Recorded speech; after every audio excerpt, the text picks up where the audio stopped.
So as a girl and as someone who is very into safety, women's self-defense, and security, there are a lot of things that I do to make sure that I'm staying safe whenever I have purchased a vehicle off of somewhere like Craigslist or Auto Trader or Cycle Trader. All my bikes that I've purchased, and even most recently my car, have been through private sellers. I'm definitely not against dealerships. It's definitely a much safer way to purchase things. But for me, it just kind of happened that way. I was looking at both private and dealership vehicles, and the best ones that I have found just happen to be private.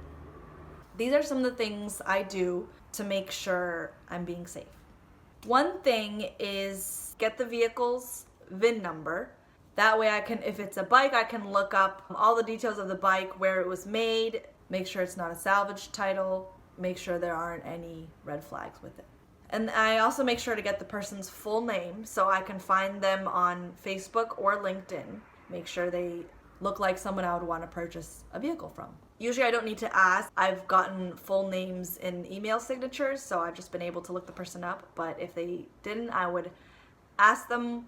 What I would do is I would just tell them, in order to be safe, here's my Facebook and LinkedIn, can I get yours too?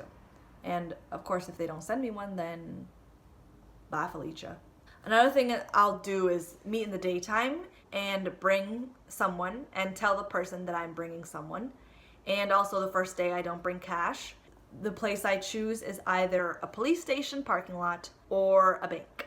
So after checking the vehicle and making sure I've already told them that I'm not going to be buying, I'm just going to be looking first, and that's when I double check the VIN, make sure if it's on a bike, double check that it's wherever it should be. It's different for other bikes, but most bikes have it on the front, around the handlebars, right below it, so make sure that matches up with what they told me. Usually in person I'll ask the person a lot of questions too about themselves, like I don't want to be buying a vehicle from a sketchy person, because no. So I'll ask them about their life. I'll ask them what they do for a living, if they have any other vehicles, what kind of vehicles those are, if they do their own maintenance. Just get a feel for the person and make sure they're not a sketchy freak. And then the ideal thing for me to do after that is to, whenever purchasing the vehicle, bike, car, meet at a bank. That way, if you're doing a check, you can cash it right there and make sure it's legit. If you're doing cash, you don't have to walk around with thousands of dollars in your pocket. You can deposit it or withdraw it quickly, whatever, right there. So those are the things that I do if I'm ever purchasing or selling privately. Stay safe, guys. There are plenty of freaks out there. Thanks for watching. Bye.